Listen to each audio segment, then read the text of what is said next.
നമ്മൾ ചാനലിൽ upload ചെയ്തുകൊണ്ടിരുന്നായിരുന്നു nothing but you എന്ന ചൈനീസ് ഡ്രാമയുടെ എപ്പിസോഡ്സാണ്. പിന്നെ നിങ്ങളൊന്നും ഒട്ടും ബോറടിപ്പിക്കാതെ നേരെ നമുക്ക് വീഡിയോയിലിട്ട് പോവാം. എപ്പിസോഡ് 10ൻ്റെ തുടക്കം തന്നെ ലില്ലി ആഘോഷിക്കാനായിട്ട് നിൽക്കല്ലേ, എല്ലാവരും പോയതിൻ്റെ സന്തോഷത്തിൽ. അങ്ങനെ അവിടെ നല്ല റൊമാൻറ്റിക് മൂഡിയിൽ കുറേ റോസ് പൂ ഒക്കെ പിടിച്ച് നല്ല റെഡ് ഡ്രസ്സൊക്കെ ഇട്ടിട്ട് അങ്ങനെ നിൽക്കുന്നു. അപ്പം ലില്ലിനെ അന്വേഷിച്ച് താഴേക്ക് ഇറങ്ങി വരുമ്പോൾ ലില്ലി നന്നായിട്ട് ഒരുങ്ങി നിൽക്കുന്ന കണ്ടിട്ട്, ലില്ലി നീ എന്താ എങ്ങോട്ടാ പോകാൻ പോകുന്നത് എന്ന് ചോദിക്കുമ്പോൾ ലില്ലി പറയാണ്, ഞാനേ ഡാൻസ് കളിക്കാൻ പോകാമെന്ന് പറഞ്ഞിട്ട് അവൾ നിന്ന് നല്ല ഡാൻസ് അത് നോക്കി ലൈവ് നിൽക്കുന്നു. അവൾ ഡാൻസ് കളിച്ച് വായിൽ റോസ് പൂവൊക്കെ കടിച്ച് പിടിച്ച് എല്ലാവരുടെ അടുത്തേക്ക് വന്ന് അവന് തൊട്ടും തലോടിയൊക്കെ ഡാൻസ് കളിക്കുന്നുണ്ട്. അങ്ങനെ പെട്ടെന്ന് ഡാൻസ് കളിച്ചുകൊണ്ടിരിക്കുമ്പോൾ പെട്ടെന്ന് കറണ്ട് പോകുന്നു. അപ്പോൾ ലില്ലിയുടെ മൂഡ് ആഗ്രഹം പോയി. അവൾ പറയണം, എല്ലാവരും പോയതിൻ്റെ സന്തോഷത്തിൽ ഞാനിന്ന് ആഘോഷിക്കാമെന്ന് വിചാരിച്ചതാ, അപ്പോഴത്തേനും കറണ്ട് പോയി, ഇനി എന്താ ചെയ്യുക, ആകെ എല്ലാം മൂടും പോയി, നല്ല റൊമാൻറ്റിക് മൂഡായിരുന്നു ഒക്കെ പോയി എന്ന് പറയുമ്പോൾ ചെന്നിട്ട് മെഴുകുതിരിയൊക്കെ കത്തിച്ച് വെച്ചിട്ട് ലില്ലിനോട് ചോദിക്കുകയാണ്, ഇപ്പം മൂടായില്ലേ, ഇപ്പം എന്താ നല്ല രസമില്ല കാണാൻ, ഇനി എന്താ നമുക്ക് രണ്ടുപേർക്കും ഒന്നിച്ച് ഡാൻസ് കളിച്ചൂടെ എന്ന് പറഞ്ഞിട്ട് അവൻ്റെ ഫോണിൽ പാട്ട് വെക്കുന്നു.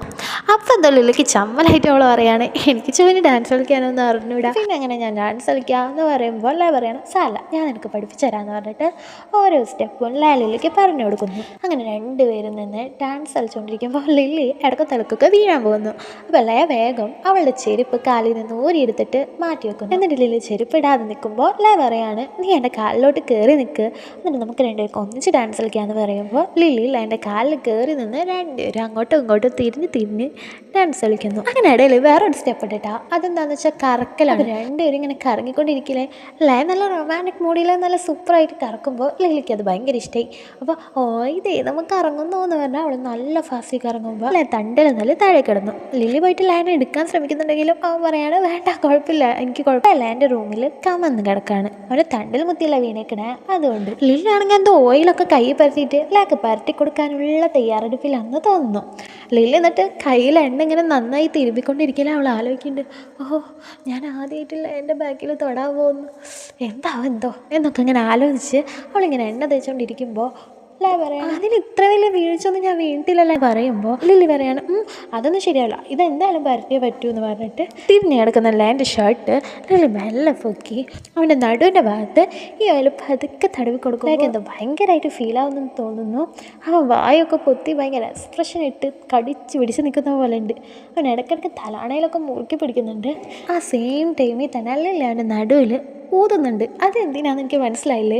എന്നിട്ട് ഊതി കഴിഞ്ഞിട്ട് അവൾ പറയാണ്, ഇപ്പം തീർന്നു, ഇപ്പം എല്ലാം സെറ്റായി, ഇനിയിപ്പോൾ വേദന ഒന്നും ഉണ്ടാവില്ല എന്ന് പറയുമ്പോൾ പറയാണ്, എല്ലാം സെറ്റായി, പക്ഷെ നീ ഇവിടെ നിന്ന് വേഗം പോകുന്നതാണ് നല്ലത് എന്ന് പറയുന്നു.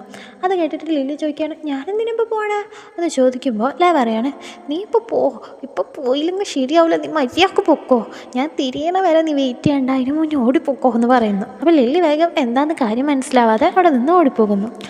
നല്ല ഫീലായിട്ട് എന്തോ ഭയങ്കര ഇഷ്ടം കൂടിയിട്ടാണെന്ന് തോന്നുന്നു. അവൻ ഭയങ്കരമായിട്ട് കൺട്രോൾ ചെയ്ത് അവിടെ കിടക്കുന്നു.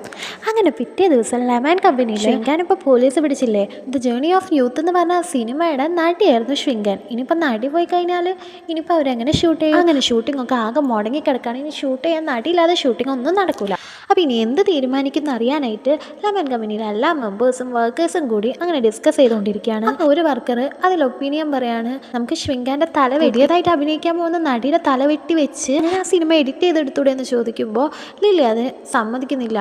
അതൊന്നും ശരിയാവില്ല, അങ്ങനെ എഡിറ്റ് ചെയ്ത് വെച്ചിട്ടുണ്ടെങ്കിൽ ഒരു ക്വാളിറ്റി ഉണ്ടാവില്ല, നമ്മൾ എഡിറ്റ് ചെയ്താണെന്ന് എല്ലാവർക്കും മനസ്സിലാവും, അത് സിനിമനെ തന്നെ എഫക്റ്റ് ചെയ്യുന്നൊക്കെ ലില്ലി പറയുന്നു. അപ്പോൾ ലയം അതിനെ സമ്മതിക്കുന്നു. ഇനിയിപ്പോൾ രണ്ടാമത് വേറെ നടീനെ വെച്ച് ഷൂട്ട് ചെയ്യാനാണെങ്കിൽ നല്ല പൈസയാവും. അപ്പോൾ ഇനി എന്ത് ചെയ്യുന്ന ആലോചിച്ചിരിക്കുമ്പോൾ പറയാണ്, എത്ര പൈസ ചിലവായാലും വേണ്ടിയില്ല, എങ്ങനെ ആയാലും വേണ്ടിയില്ല, സിനിമയുടെ ക്വാളിറ്റിനെ തൊട്ട് ഒരു കളിയും വേണ്ട, അതുകൊണ്ട് ഈ തല വെട്ടി വെക്കണ പരിപാടിയൊന്നും വേണ്ട, നമുക്ക് ആദ്യം തൊട്ട് തന്നെ സിനിമ ഷൂട്ട് ചെയ്യാമെന്ന് പറയുന്നു. ലില്ലി എഴുന്നേറ്റ് നിന്ന് എല്ലാവരോടായിട്ട് പറയാണ്, ശരിയാണ്, അത് തന്നെയാണ് നമുക്ക് പറ്റിയ ചാൻസും, അത് തന്നെയാണ് നമുക്ക് ചെയ്യുന്നത് നല്ലതും.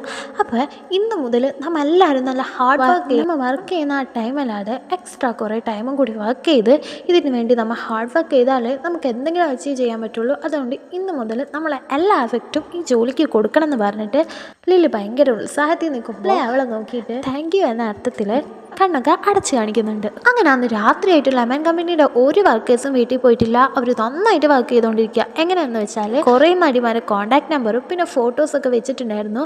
അപ്പോൾ ഓരോ നടിമാർക്ക് വിളിച്ചിട്ടും ഈ ജേണി ആക്കുമ്പോൾ ഇപ്പോൾ സിനിമയ്ക്ക് ഒരു നെഗറ്റീവ് ഫീൽഡല്ല വന്നിരിക്കണേ. കാരണം ശ്വിങ്കാനെ അതിൽ അഭിനയിച്ചുകൊണ്ടിരുന്ന നടിനാണ് അറസ്റ്റ് ചെയ്ത് കൊണ്ടുപോയത്. അപ്പോൾ ഈ സിനിമയ്ക്ക് നെഗറ്റീവായിട്ട് എന്തെങ്കിലും സംഭവിച്ചാലോ എന്ന് വിചാരിച്ച് ഒരാളും അതിന് സമ്മതിക്കുന്നില്ല. അങ്ങനെ വർക്കേഴ്സ് എല്ലാവരും ഭയങ്കര ഹാർഡായിട്ട് ശ്രമിച്ചുകൊണ്ടിരിക്കുക. എല്ലാവരും വിളിച്ചുകൊണ്ടേയിരിക്കുന്നുണ്ട്. അതുപോലെ തന്നെ ലില്ലി അവളുടെ ഓഫീസ് റൂമിൽ ആരെയൊക്കെ വിളിച്ചുകൊണ്ടിരിക്കുന്നുണ്ട്. ആരെയോ വിളിച്ചപ്പോൾ അവർ നാളെ മീറ്റ് ചെയ്യാം, എവിടെ ഒരു സ്ഥലം പറഞ്ഞിട്ട് അങ്ങോട്ട് വന്നാൽ മതി എന്നൊക്കെ പറയുന്നു. അപ്പോൾ ലില്ലി നോക്കുമ്പോൾ ലാനൊന്ന് ഹോട്ടൽ റൂമിൽ വെച്ചിട്ട് ഡയറക്ടർ വാങ്ങിൻ്റെ മാനേജറാന്ന് പറഞ്ഞിട്ട് ഒരു പെണ്ണ് കൊണ്ടുവന്നാക്കിയില്ലേ ലാനൊരു ഹോട്ടൽ റൂമിലേക്ക്. ആ പെണ്ണിൻ്റെ ഫോട്ടോ അവിടെ കാണുന്നുണ്ട്. ശരിക്കും അത് ഡയറക്ടർ വാങ്ങിൻ്റെ മാനേജർ ആയിരുന്നില്ല കേട്ടോ, എനിക്ക് തെറ്റ് പറ്റിയതാ. അത് ശരിക്കും ഒരു ഡയറക്ടർ വാങ്ങിനായിട്ട് കമ്പനി ഏതോ ഒരു സിനിമാ നടിയായിരുന്നു. അവളും ഇപ്പം ഇവരുടെ ലിസ്റ്റിൽ തന്നെ ഉണ്ട്. അപ്പോൾ പെട്ടെന്ന് ഡിങ് ഡോങ് അങ്ങോട്ട് വന്നിട്ട് ലില്ലിനോട് ചോദിക്കുകയാണ്, ആ ഡയറക്ടർ വാങ്ങിന് പരിചയമുള്ള ആ നടിനെ നീ കണ്ടില്ല, അതിനെ കോൺടാക്ട് ചെയ്തിരുന്നു, അതിനെ വിളിച്ചോ എന്ന് ചോദിക്കുമ്പോൾ ലില്ലി അതിനെ വിളിച്ചിട്ടില്ലെങ്കിലും അവൾക്ക് കുശുമ്പായിട്ട് അവൾ പറയാണ്, അത് വേണ്ട, അത് ഞാൻ വിളിച്ചിരുന്നു, അത് തിരക്കാന്നാ പറഞ്ഞത്, അതുകൊണ്ട് അത് നോക്കണ്ട എന്ന് പറയുന്നു. അത് കേട്ടിട്ട് ഡിങ് ഡോങ്ങും ശരി ഞാൻ ഡയറക്ടർ വാങ്ങിനെ ഒന്ന് കണ്ടു നോക്കട്ടെ എന്ന് പറഞ്ഞ് പോകുന്നു. അപ്പോൾ ലില്ലി അവിടെ ഭയങ്കര ടെൻഷനായിട്ട് ഇനി ആ നടിനെങ്ങാനും കാസ്റ്റ് ചെയ്തിട്ടുണ്ടെങ്കിൽ അവൾ ലാനോട് നല്ല അടുപ്പം കാണിക്കുമല്ലേ. അത് ലില്ലിക്ക് ഒട്ടും ഇഷ്ടമുണ്ടായിരുന്നില്ല. അതുകൊണ്ട് ലില്ലി ഭയങ്കര മൂഡ് ഔട്ടായിട്ട് ഇരിക്കുന്നു. ഈ സെയിം ടൈം ലായും ഡയറക്ടർ വാങ് പിന്നെ ലാൻ്റെ മാനേജറും കൂടി അവിടെ നിന്ന് കമ്പനി അടിച്ച് വർത്താനം പറഞ്ഞുകൊണ്ടിരിക്കുക. അവരിടയിൽ കുടിക്കുന്നൊക്കെ ഉണ്ട്. നിങ്ങൾ ഭയങ്കരമായിട്ട് ഹാർഡ് വർക്ക് ചെയ്യുന്നുണ്ട്, എല്ലാത്തിനും താങ്ക് യു എന്നൊക്കെ പറയുമ്പോൾ ഡയറക്ടർ വാങ് പറയാണ്, ഇതൊക്കെ എന്ത് വലിയൊരു പ്രൊജക്റ്റ് ആകുമ്പോൾ ഇങ്ങനെയൊക്കെ ഉണ്ടാവും, ഇടയിൽ വല്ല ട്രബിളൊക്കെ വന്നാലും നമ്മൾ അത് അറിഞ്ഞും കണ്ടൊക്കെ ചെയ്യണം, അതിലൊന്നും വലിയ കാര്യമില്ലാന്നേ, ഇതൊക്കെ ഞാൻ സെറ്റാക്കി തരാം, ഇനി നമുക്ക് ഷൂട്ടിങ് വേഗം തുടങ്ങിയിട്ട് അത് ലോ കോസ്റ്റിൽ ഭയങ്കര ചിലവ് കുറച്ചിട്ട് ഞാൻ തന്നെ നിങ്ങൾക്ക് ചെയ്തു തരാമെന്നൊക്കെ പറയുമ്പോൾ ലാ പറയാണ്, ശരി എന്നാൽ നിങ്ങൾക്ക് ആരെങ്കിലും റെക്കമെൻഡ് ചെയ്തൂടെ നടിയായിട്ട്. സിയാറാം ഇപ്പോൾ അത് അന്വേഷിച്ചുകൊണ്ടിരിക്കുക ഒരു നടിനെ കണ്ടുപിടിക്കാനായിട്ട്. അപ്പോൾ ഡയറക്ടർ വാങ്ങിന് വല്ല ഒപ്പീനിയൻ ഉണ്ടെങ്കിൽ എന്നോട് പറയണേന്ന് ലയ പറയുമ്പോൾ ഡയറക്ടർ വാങ് അപ്പം തന്നെ പറയാണ്, അത് ഞാൻ എങ്ങനെ പറയുമെന്ന് വെച്ചിട്ടിരിക്കുകയായിരുന്നു, എനിക്കൊരു ഒപ്പീനിയൻ ഉണ്ട്, എനിക്കൊരാളുടെ പേര് പറയണമെന്നുണ്ട്, പക്ഷേ അവൾ വലിയ നടിയൊന്നുമല്ല, എന്നാലും നല്ല ആക്ടിങ്ങാ, സൂപ്പർ ആക്ടിങ്ങാ, എന്തായാലും നമ്മളുടെ ഈ മൂവിക്ക് പെർഫെക്റ്റ് ആയിരിക്കും എന്നൊക്കെ പറയുമ്പോൾ അപ്പം തന്നെ പറയാണ് ലിയോ അല്ല എന്ന് പറയുന്നു. ലിയോ എന്ന് വെച്ചാൽ ലിലി പറഞ്ഞ ആ സെയിം പെണ്ണ് തന്നെ കേട്ടോ, ഡയറക്ടർ വാങ്ങിൻ്റെ മാനേജർ എന്ന് ഞാൻ ആദ്യം പറഞ്ഞില്ലേ, അത് തന്നെ. അപ്പോൾ ഡയറക്ടർ വാങ്ങ് പറയാണ്, അത് തന്നെ ഞാൻ ഉദ്ദേശിച്ചത്, എനിക്കങ്ങനെ മനസ്സിലായി എന്നൊക്കെ ചോദിക്കുമ്പോൾ അല്ലേ പറയാൻ, അവളെ എടുക്കണോടൊന്നും കുഴപ്പമില്ല, അവളോട് വന്ന് എന്നെ കാണാൻ വരാം, നമുക്ക് അവളെ തന്നെ നോക്കാം എന്നൊക്കെ പറയുമ്പോൾ ഡയറക്ടർ വാങ് പറയും, എന്നാൽ ഞാൻ ഇപ്പം തന്നെ അവളിങ്ങോട്ട് വിളിക്കട്ടെ എന്ന് ചോദിക്കുമ്പോൾ ലേ സമ്മതിക്കുന്നു.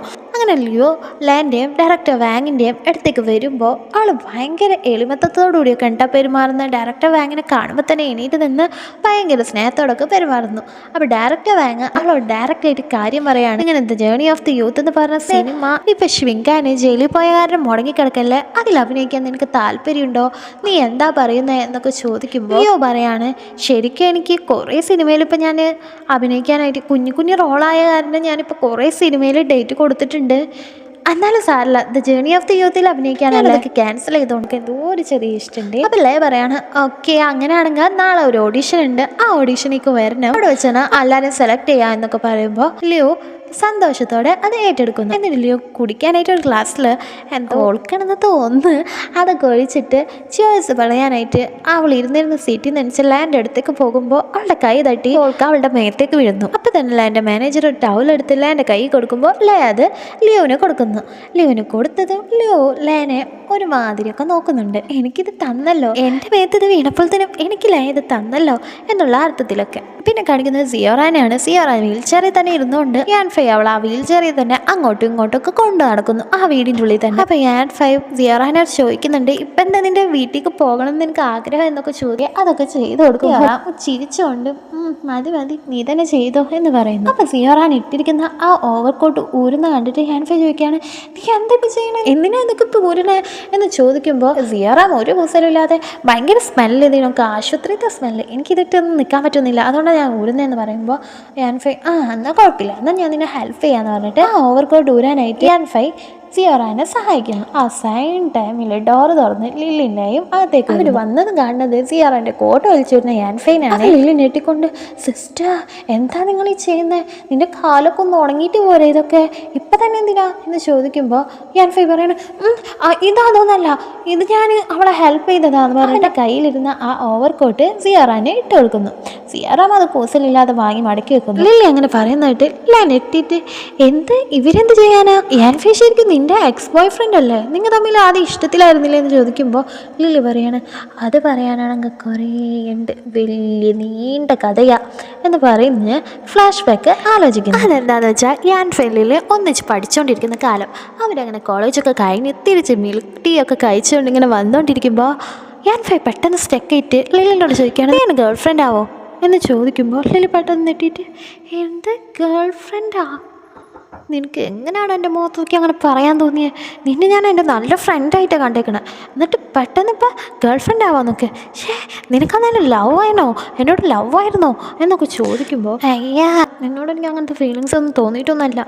പക്ഷെ ഇപ്പം നോക്കിയാൽ നമുക്ക് രണ്ടുപേരൊക്കെ ലവ് ഒന്നും ഇല്ലാത്ത, ആകെ ലാസ്റ്റ് അയക്കണ സിംഗിൾ നമ്മൾ രണ്ടുപേരാ. നിനക്ക് നാണക്കേട് ഒന്നില്ലേ എല്ലാവരും മുന്നിൽ കൂടെ നടക്കാനായിട്ട്? അതുകൊണ്ടാണ് ഞാൻ നിന്നോട് അങ്ങനെ പറഞ്ഞത് എന്ന് പറയുമ്പോൾ ലില്ലി, അതൊന്നും ശരിയാവില്ല, നമ്മൾ രണ്ടുപേരും ഫ്രണ്ട്സ് അല്ലേ, എന്തായാലും ലവേഴ്സ് ഒന്നും ആവാൻ പറ്റില്ല എന്ന് പറയുമ്പോൾ, നമുക്ക് ജസ്റ്റ് ഒന്ന് ട്രൈ ചെയ്യാം.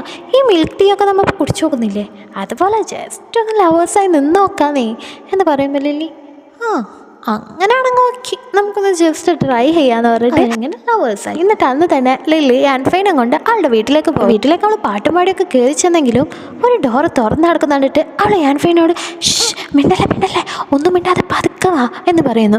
അത് കേട്ടിട്ട് യാൻഫെയ് ചോദിക്കാണ്, എന്താ ഇപ്പോൾ പതുക്കെ വരാനൊക്കെ? എനിക്ക് നിൻ്റെ ഫാമിലീനെ മീറ്റ് ചെയ്യാനായിട്ടില്ല നീ ഇങ്ങോട്ട് കൊണ്ടുവന്നതെന്ന് ചോദിക്കുമ്പോൾ ലില്ലി പറയാണ്, അത് ശരിയാവില്ല, ഇപ്പോഴത്തെ എൻ്റെ സിസ്റ്റർ വീട്ടിലുണ്ട്, അവൾ ഭയങ്കര സ്ട്രിക്റ്റാന്നേ, ഒരുമാതിരി മൂശായിട്ട്, അതുകൊണ്ട് അവൾ കാണണ്ട, പതുക്കെ വായു എന്ന് പറഞ്ഞ് യാൻഫെയിനെ വലിച്ചുകൊണ്ട് പോകാൻ നോക്കുമ്പോൾ യാൻഫെയ് പറയാണ്, നിൻ്റെ സിസ്റ്ററോ? എൻ്റെ സിസ്റ്ററാണ്, ഞങ്ങൾ ട്വിൻസാന്ന് പറയുമ്പോൾ, നിങ്ങൾ ട്വിൻസാണോ? അപ്പോൾ നിങ്ങൾ രണ്ടുപേരും ഒരുപോലെയാണോ ഇരിക്കുന്നത് എന്ന് ചോദിക്കുമ്പോൾ ലില്ലി, അതെ, നീ വന്നൊരു, എനിക്ക് കുറച്ച് വെള്ളം വേണം, ഞാൻ വെള്ളം കുടിച്ചിട്ട് വരാമെന്ന് പറയുന്നു. അപ്പോൾ ലില്ലി, നീ വെള്ളം കുടിച്ചിട്ട് വേഗം വാ, ഞാൻ മുകളിലുണ്ട്, ഞാൻ ഗെയിം കളിക്കുന്നുണ്ടാവേ എന്ന് പറഞ്ഞ് ലില്ലി അടുന്ന് ഓടിപ്പോകുന്നു. അപ്പോൾ യാൻഫെയ് വെള്ളം കുടിക്കാനായിട്ട് തിരിയുമ്പോൾ ഡോറിൻ്റെ അപ്പുറത്തുള്ള കർട്ടൻ്റെ ഇടയിൽ കൂടെ നോക്കുമ്പോൾ സിയോറാനെ കാണുന്നുണ്ട്. അങ്ങനെ ബുക്ക് വായിച്ചിരിക്കുന്ന കണ്ടിട്ട് യാൻഫെയ്ക്ക് ലവ് വന്നു. എന്ന് വെച്ചാൽ യാൻഫെയ്ക്ക് സിയോറാനോട് ഒരു ഇഷ്ടം തോന്നി. ലില്ലിനോട് ഇതുവരെ തോന്നാത്ത ഇഷ്ടം അവൾക്ക് സിയോറാനെ കണ്ടപ്പോൾ തന്നെ തോന്നി. അപ്പോൾ യാൻഫെയ് സിയോറാനെ തന്നെ ഇങ്ങനെ നോക്കി നിന്നുകൊണ്ടിരിക്കുന്നു. ലില്ലിയാണെങ്കിൽ റൂമിൽ ഒന്നും നോക്കാതെ അങ്ങോട്ടും ഇങ്ങോട്ടും ചെറുപറ ഗെയിം കളിച്ചുകൊണ്ടിരിക്കുക. അപ്പോൾ യാൻഫെയ് അങ്ങോട്ട് വന്നിട്ട് ലില്ലി എന്ന് വിളിക്കുമ്പോൾ യാൻഫെയിനോട് ലില്ലി, വാ എൻ്റെ ഒരു ഗെയിം കഴിഞ്ഞ്, ഇനി നമുക്ക് രണ്ടുപേർക്കും ഒന്നിച്ച് കളിക്കാമെന്ന് പറഞ്ഞ് യാൻഫെയിൻ്റെ ഫോൺ തട്ടിപ്പറിക്കുമ്പോൾ യാൻഫെയ് പറയാണ്, നമുക്ക് രണ്ടുപേർക്കും ബ്രേക്കപ്പ് ആവാം, ലെറ്റ്സ് ബ്രേക്കപ്പ് എന്ന് പറയുമ്പോൾ ലില്ലി, ബ്രേക്കപ്പോ? അപ്പോൾ യാൻഫെയ് പറയണം, ബ്രേക്കപ്പ്, എനിക്കിപ്പോൾ അങ്ങനെ തോന്നിയത് എന്ന് പറയുമ്പോൾ ലില്ലി പറയണേ, ഇതൊക്കെ ഇത്ര പെട്ടെന്ന്, നമ്മൾ 18 മണിക്കൂറും കൂടി ആയിട്ടില്ല ലവ് തുടങ്ങിയിട്ട്, എന്നിട്ട് ഇപ്പം തന്നെ ബ്രേക്കപ്പ് എന്നൊക്കെ പറഞ്ഞാൽ എങ്ങനെ ശരിയാവാനാ എന്ന് പറയുമ്പോൾ യാൻഫെയ് പറയാണ്, എനിക്ക് പക്ഷേ എൻ്റെ മാലാഖിയെ കിട്ടി, എനിക്ക് എൻ്റെ മാലാഖിയോടാ ഇഷ്ടം എന്നൊക്കെ പറയുന്ന കേട്ടിട്ട് ലില്ലിക്ക് മനസ്സിലായി യാൻഫെയ് സിയോറാനെ കണ്ടിട്ടുണ്ടെന്ന്. എന്നാൽ ശരി, ഞാൻ പോണേ, ടാറ്റാ ബൈ ബൈ എന്നൊക്കെ പറഞ്ഞ് യാൻഫെയ് അവിടെ നിന്ന് പോകുമ്പോൾ ലില്ലി അവനെ നോക്കിയിട്ട്, ഇവിടെ ദുഷ്ടാണ്, ചതിച്ചില്ല എന്നൊക്കെ പറഞ്ഞ് അവിടെ കിടന്ന് കരയും. ഇനി നേരെ ഇപ്പം നടക്കുന്ന കാര്യത്തിലേക്കാണ് വരുന്നത്. ഈ കഥയൊക്കെ ലില്ലി എന്നോട് പറഞ്ഞുകൊണ്ടിരിക്കുകയല്ലേ. ഈ കഥ കേട്ട് സിയോറാനും യാൻഫെയും അവിടെ നിൽക്കുന്നുണ്ട്. അത് കേട്ടതും നിന്ന് ചിരിക്കുന്നുണ്ട്. എന്നിട്ട് ലില്ലി പറയാണ്, ഇവർ രണ്ടുപേരുണ്ടല്ലോ എന്നെ ചതിക്കായിരുന്നു, ഇവനക്ക് 18 മണിക്കൂറായപ്പോഴത്തേനും എന്നോടുള്ള ഇഷ്ടം പോയി, എല്ലാം പോയി, എന്നിട്ട് ഞാൻ ഒറ്റ കൈ എന്നെ ബ്രേക്കപ്പ് ചെയ്തു. പിന്നെ ലേക്കറിയോ, ഒരു ദിവസം ഞാൻ വീട്ടിൽ കയറി ചെന്നപ്പോൾ എന്താ ഉണ്ടായെന്ന്? ഞാൻ വിചാരിച്ചിരുന്നത് സിയോറാം ഇത്ര സ്ട്രിക്റ്റ് അല്ലേ, ഇവനക്ക് വളയ്ക്കാനൊന്നും പറ്റില്ല എന്നാ. പക്ഷെ ഒരു ദിവസം ഞാൻ വീട്ടിൽ കയറി ചെന്നപ്പോൾ എന്താണെന്നറിയാൻ സബ്സ്ക്രൈബ് ചെയ്യുക. അപ്പോൾ അടുത്ത വീഡിയോയിൽ ഞാൻ കയറി ചെന്നപ്പോൾ എന്താ അവിടെ നടന്നതെന്ന് പറയാം കേട്ടോ. അപ്പോൾ എല്ലാവരും അടുത്ത എപ്പിസോഡ് വരുന്നവരൊക്കെ വെയിറ്റ് ചെയ്യുക. അതായത് 10ാമത്തെ എപ്പിസോഡിൻ്റെ പാർട്ട് 2. നെക്സ്റ്റ് എപ്പിസോഡ് വരുന്നവർക്ക് വെയിറ്റ് ചെയ്യുക.